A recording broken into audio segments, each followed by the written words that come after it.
Hey, my Jujubes, welcome back to the channel. How are you guys doing today? Today is Monday. Happy Monday, guys. We're gonna take this thumbnail real quick so I can jump right into all of my goodness. Y'all ready? Want more this kitchen cup too, maybe?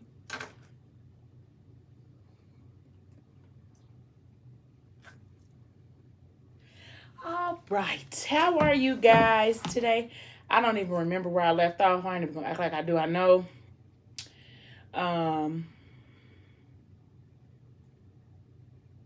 I ain't all the way over there.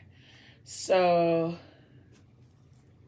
I think I might have left off with Mickey leaving from Morgan's house. I'm so sorry. If you are new here, please don't forget to like, share, comment, and subscribe. I'll be so excited if you did. Also, don't forget to hit the notification bell so you can be noticed every time I upload a new video. There's something on my camera. Hold on, y'all. Also, don't forget to like, share, comment, and subscribe. I'll be so excited if you did. And I have mussels, corn, shrimp. That's it today.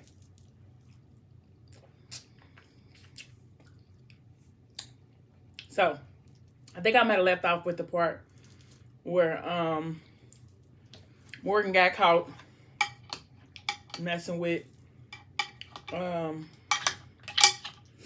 she got caught messing with Amik. Bash pressed down on her. Okay? And in the meantime, she was trying to justify to him what was going on. And then he done called her a hood rat. And he should have left her in the gutter where he found her at.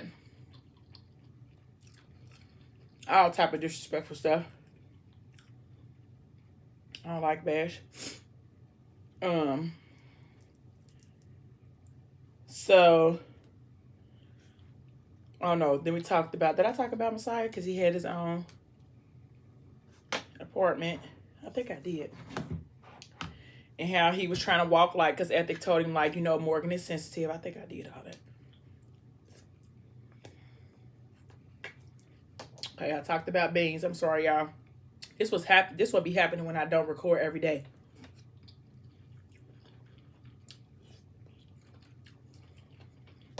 I'll be thrown off.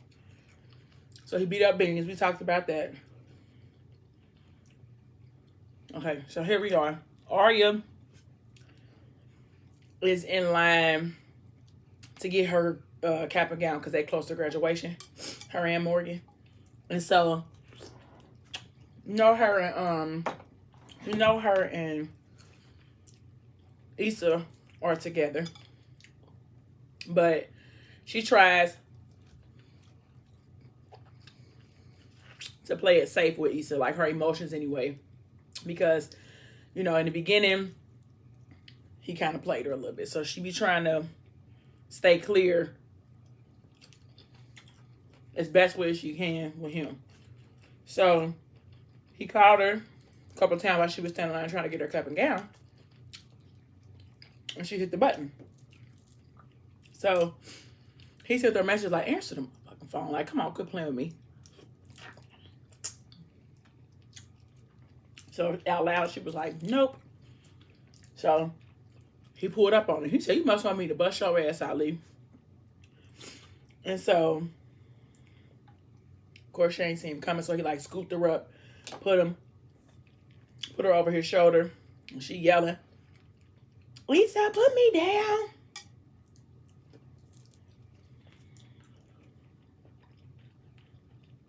So he picked her all the way up, put her over his shoulders. Next thing you know, he slipped her rainbow a little sloppy little kiss, okay? And so she like, Issa, you gotta come on. She said, you got me out here looking crazy. Put me down. So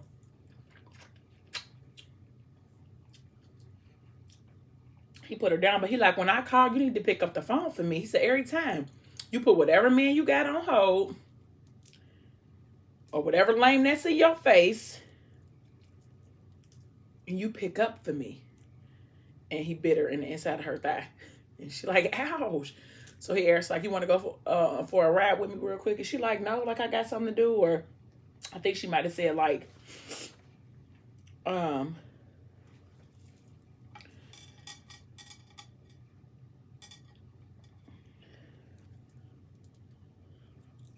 maybe she dropped her phone.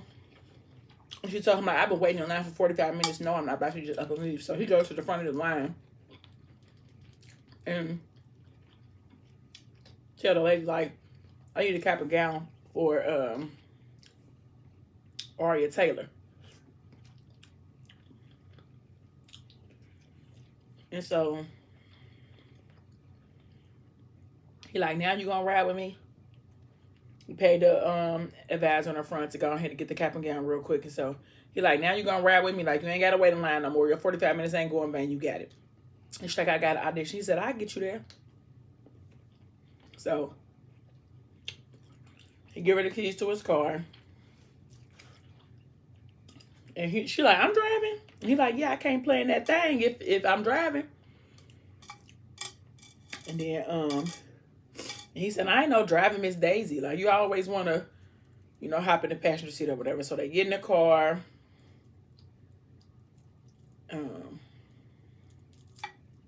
They get in the car. He like, Ali, I don't want no smoke. I just want to, you know, kick it with you for a little minute or whatever. So they get in the car. He said, since you making me drive, can I have it?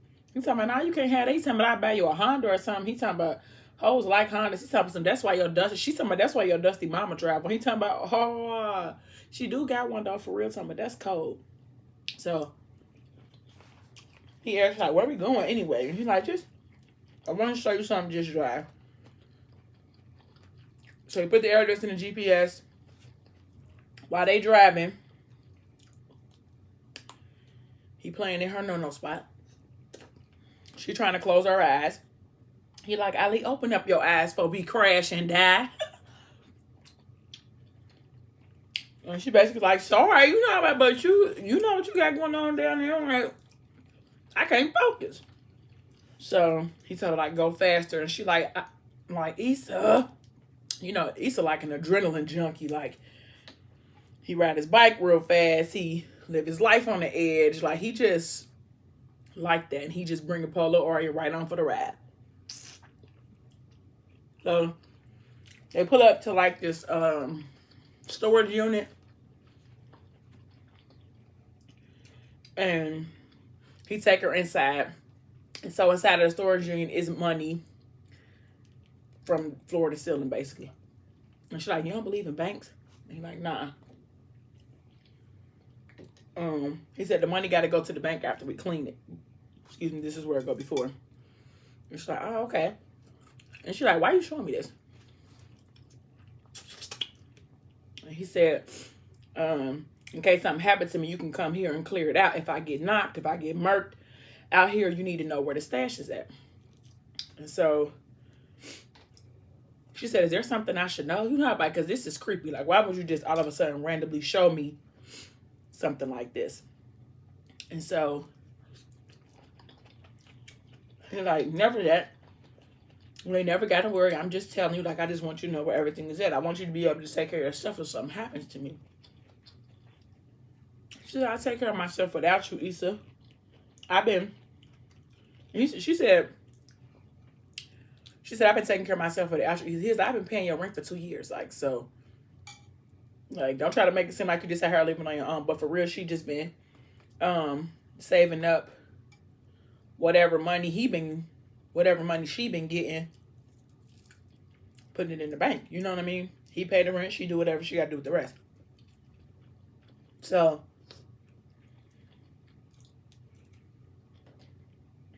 and she said, just because you pay me don't mean that I can't. Said, while you paying my rent, my money's sitting pretty in the bank, as it should. You heard what she said. So he said, yeah, well, keep your little paper. Like, you know what I'm saying? You got a man now. So he gave her all of the access to everything that he said matters So then they, dang, did I leave my towel? Oh, I dropped it. So then they was in there. He told her everything that she needed to know. This is where everything is going to be. If something happens to me, you can come back here and get it. This is my spot. So he talking about some kids. And she like, ain't nobody having no kids. Like, I ain't trying to do none of that. I'm not ready for that yet. Like, that ain't it. And he like, oh, but you are. And she said, no, I'm not. And she was like, and you need to let me be able to be the one to make that choice. So, because he said something outrageous, like 10 kids. Like, Issa, go and find something to do. Ain't nobody finna be birthing no 10 kids.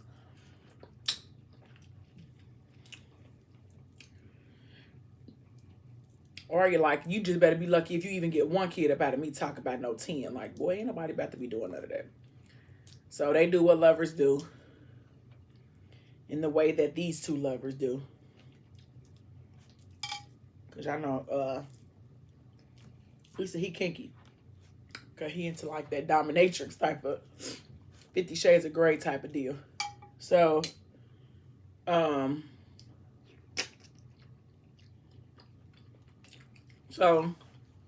now they go to this thing called Back to the Bricks. And I guess it's a Flint tradition, and it really is one, because I think somebody asked Ashley in the book club if it was a real thing, and she said, yeah. Here I go, like I need to go. But anyway, it is a thing. It's called Back to the Bricks. So it's a Flint hometown tradition. So it's kind of like a car show.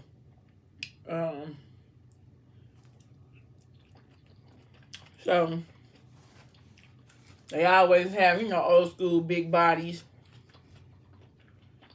Cars or something.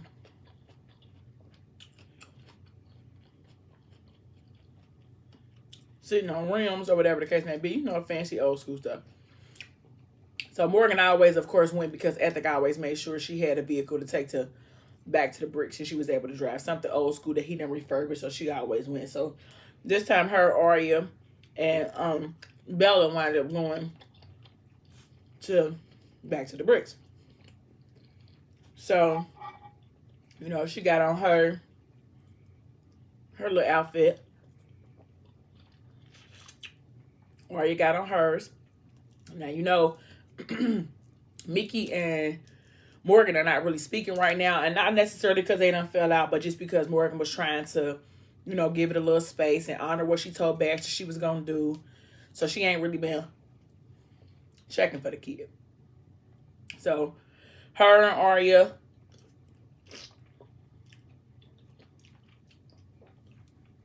I'm messing this food up today. I'm hungry. Her, Aria, and Bella wind up pulling up on the scene or whatever. So they sitting in the car, you know, just cooling or whatever, talking. So then these guys pull up and try to talk to them. I think they're like rappers or something. And so Morgan was just, you know, shooting the breeze, not really paying too much attention over there. And so then, as they sitting there talking, of course, Issa and Mickey come through. Now, you know, in Flint, they like the local celebrities. So everybody, you know, drawing attention. Just so happened that the rappers or whatever that they was talking to,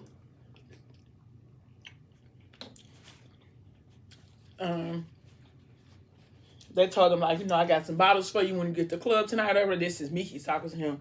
Because Issa walked over there like, out of all the women out here, y'all had to come and pick the two that's unavailable. And so Mickey like, oh, nah, Mo, she ain't spoken for her. Like, she's free to choose. And, you know, well, Aria, basically, you're not. So he laying down and kiss her in her no spot. Through her shorts. And so, so when they went over there to the other side of the street, Morgan was like, you know, she didn't want to go. And so Aria was like, girl, like, I know you got whatever you got going on with him, but I'm finna go over here where all the action is, where my man is or whatever. And she was like, okay. And so Bella got ready to go. She's like, B, where you going? She was like, I'm going over there because Hendrix is over there. Like, girl, I'm about to go. So she sat in the car for, she sat in the car for a little while. And her man, she like, I'm not going over there. Like, I'm not even finna do. Ooh, I'm not even finna do this. I'm not about to entertain what's going on. Like I said, she was trying to, you know, do what she told Bash that she was gonna do. So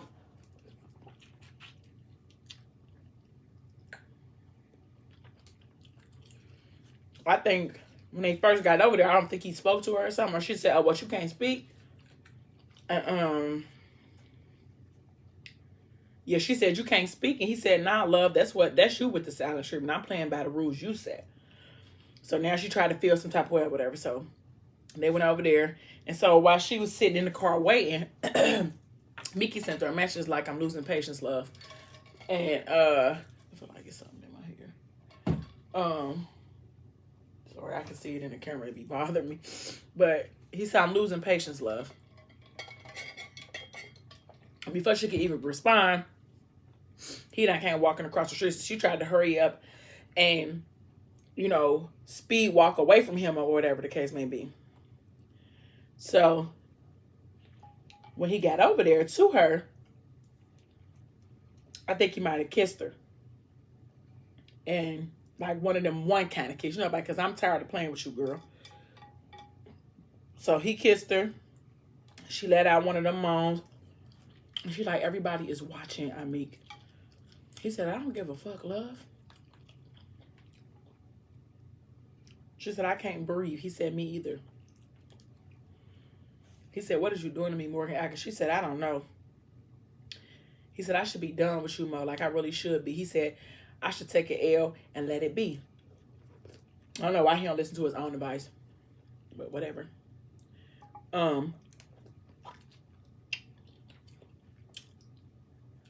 When he said that, she's like, don't do that. Don't say that to me, Mo. I mean, Mickey. Y'all know I be back and forth from Morgan. But he said, you are so difficult, Morgan. You know, like, one minute you want to be with me. You want me to be all over you. The next minute you want me to give you some space. And then when I try to honor your wishes and give you that space, now don't do that. Mickey, don't say that to me. Then when I try to reach out to you, you give me the cold shoulder. Like, what is it that you want me to do, shorty? Like, so she said, I know. He said, you been with him? And she was like, no. She said, he been calling same as you. I haven't seen him. I haven't chose him either. I mean, she said, I just really don't know what to do. I just needed some time to disconnect. So he didn't answer. He just turned around and, you know, just played it off or whatever. So he told her, like, we done. Also, Aria said, we done beefing. We all on the same team again. And so song came on, and then Aria was trying to tell Bella, like, let's go ahead and dance. So they wind up doing like a little 8 count or whatever in the middle of the street, and, you know, just having fun or whatever the case may be, kicking. And White Boy Nick came over there, and they had a little time or whatever. So while they in the midst of everything going on, she went on ahead and let them dance, and then her and Mickey was still sitting on the car. And so some girl walked past and was like, hold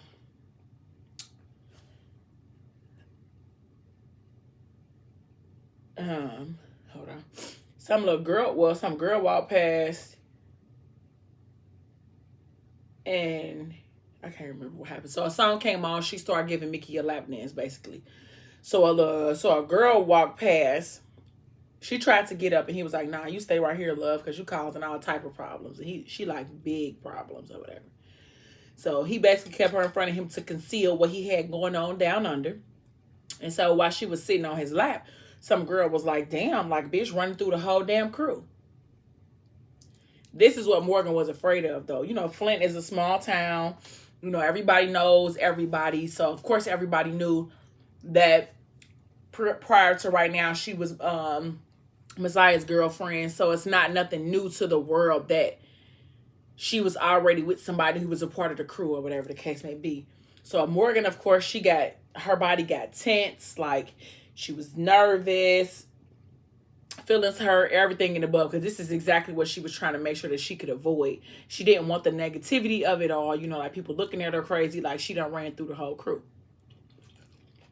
So everybody got quiet, of course. So Mickey walk up on the girl, and he said, you know me? She said, everybody knows you. I'm just having I'm just saying, you ain't got to recycle the same old poo nanny. Basically, it's a lot of new out here. He said, is that right? He said, come here, let me see, let me see something. So of course she sashay over there because she think that she just about to try to, like, girl, like he ain't picking you, he picking me. Like, come on, little sis, if you know better, you do better. You know that ain't what's going on. So he go over there, he basically grab her, put his hands around her neck. He said, I'm gonna need you to clear something up for me. You trying to be funny towards her or towards me? Because it seemed like you was trying to play her, but I'm feeling real disrespectful right now. I'm feeling real disrespected right now. She said, I would never. He said, I'm not done talking, sweetheart. He said, I don't take slick shit too well. You feel me? He said,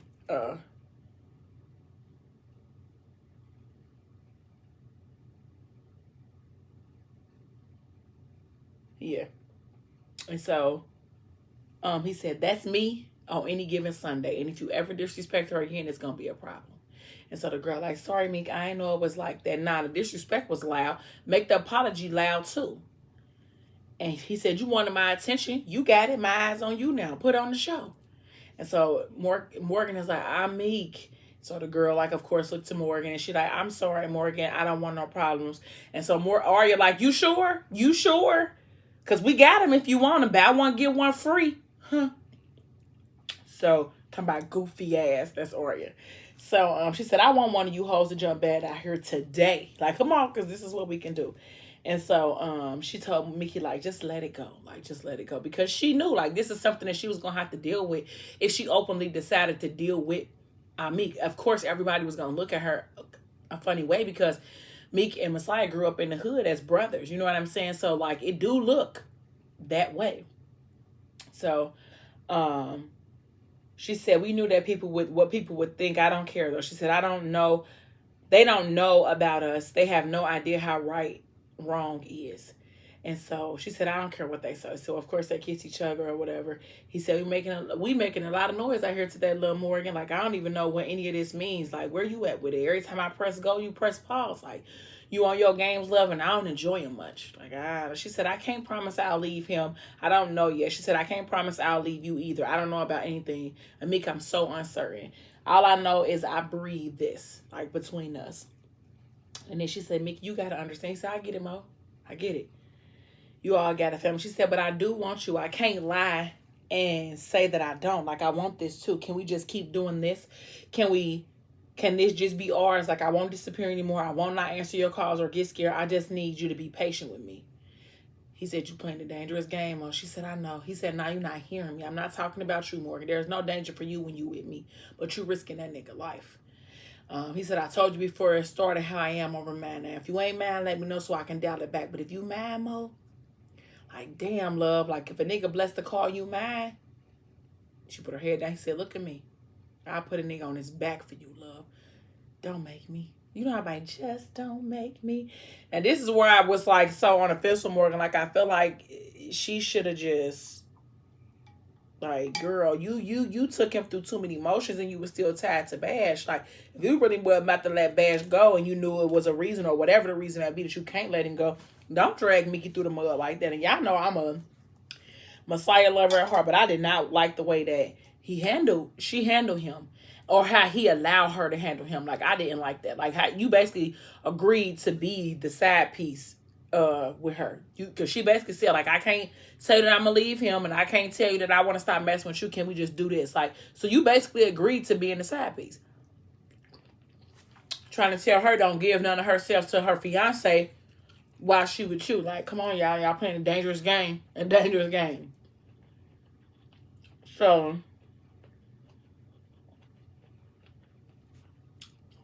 Ethic is trying to, I gotta bite this corn, y'all. It's hot though. Ethic is trying to, you see that thing? Ethic is trying to help. It's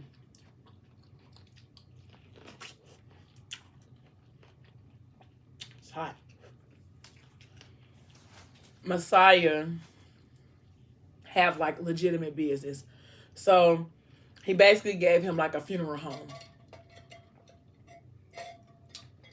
I got my Morty's Kitchen cup, y'all. It keeps my stuff cold for a long time, and it's not real big, so I can carry it with me wherever I go. head on over to Marty'sKitchen.co and get you a cup. But he's trying to help him have like some legitimacy. Like, you know, you've been gone for a long time. You don't really have no money source right now. So if you build something, then you will have something for Morgan to come home to. Like, she's going to come to the person who makes her safe. Not only physically, but emotionally, financially. And if you do that, she'll come to you. So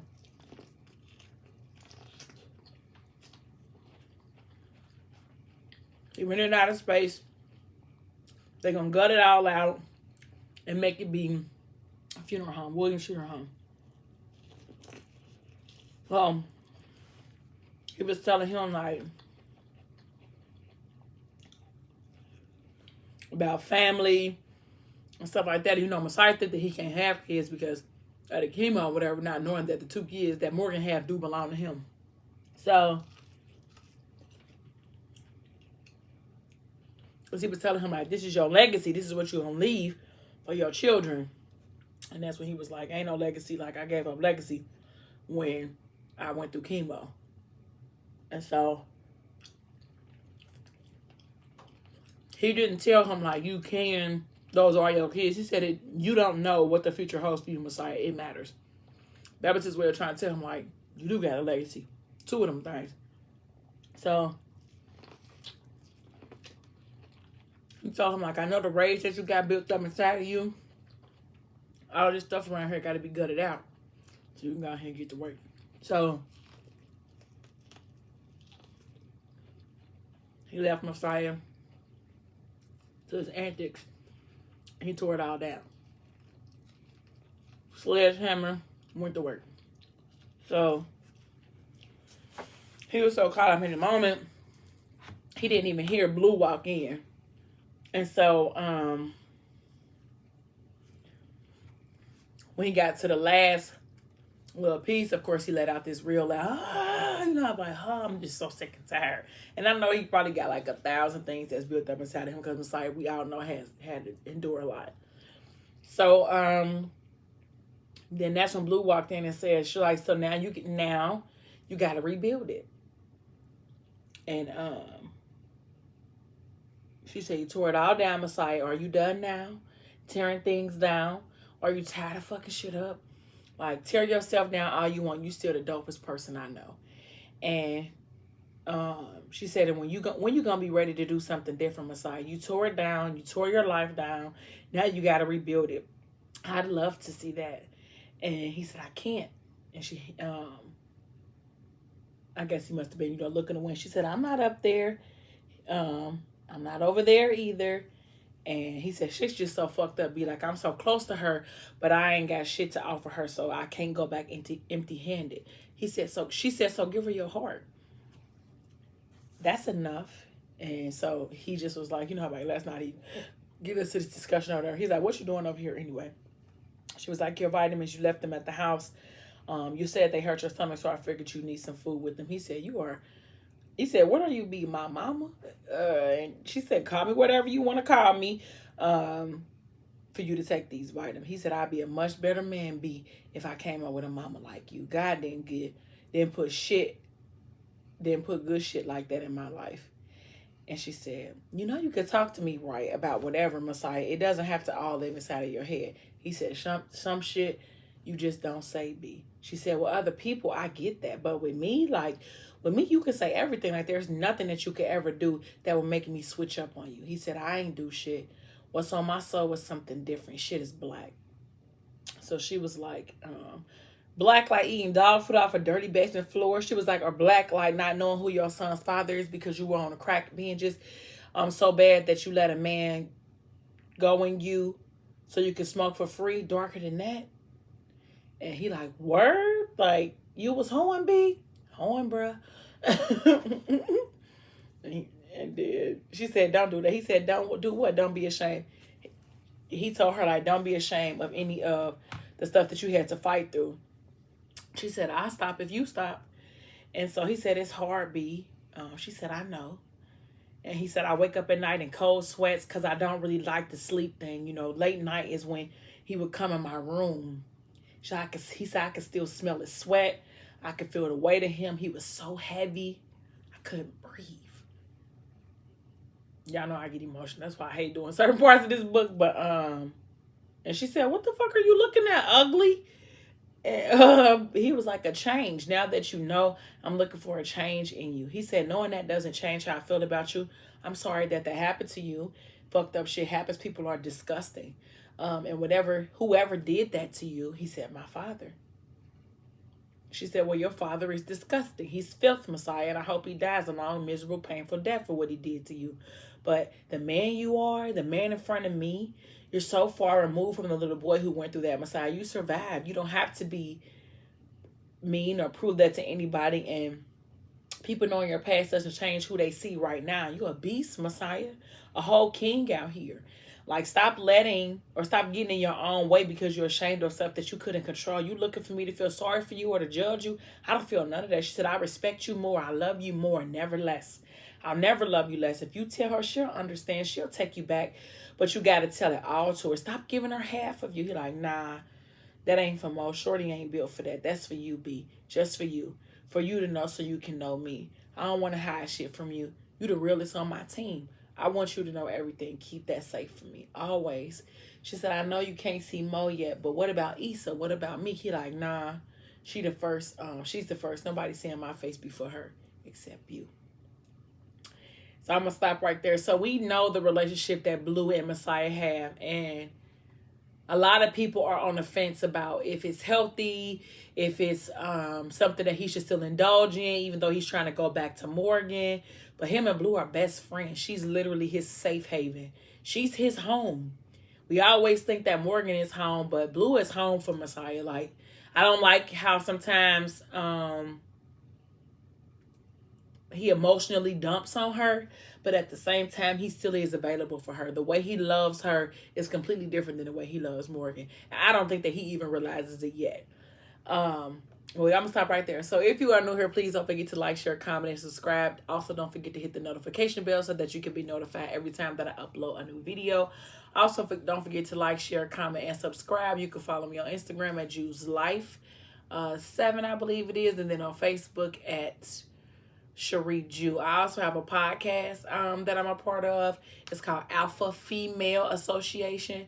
I'm going to try to put the link in the description box below. I forgot to do it last time.